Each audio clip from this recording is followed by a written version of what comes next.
আসসালামু আলাইকুম, welcome to my family. আশা করি ভালো আছেন সবাই। আমি আলহামদুলিল্লাহ ভালো আছি। জাতীয় মাছ ইলিশ মাছ। ইলিশ মাছ পছন্দ করে না এমন মানুষের সংখ্যা খুবই কমই আছে। আজ আমাদের খাবারের আয়োজনে ছিল এই ইলিশ মাছ। ডিপ ফ্রিজ থেকে বের করায় মাছটা এমন সাদা সাদা দেখা যাচ্ছে। ইলিশ মাছটা সাধারণত বরফ থাকা অবস্থায় কাটতে হয়, তাহলে মাছের টুকরোগুলো অনেক সুন্দর হয়।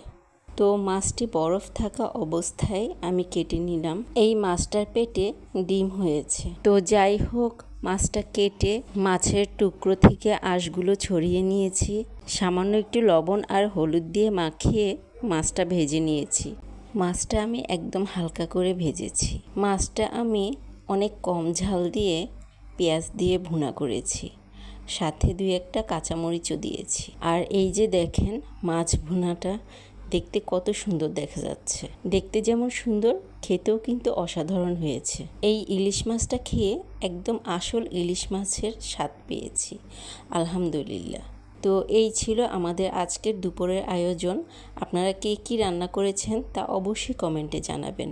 ভিডিওটি ভালো লেগে থাকলে লাইক, কমেন্ট এবং শেয়ার করে দিবেন। আজ এই পর্যন্তই। আল্লাহ হাফেজ।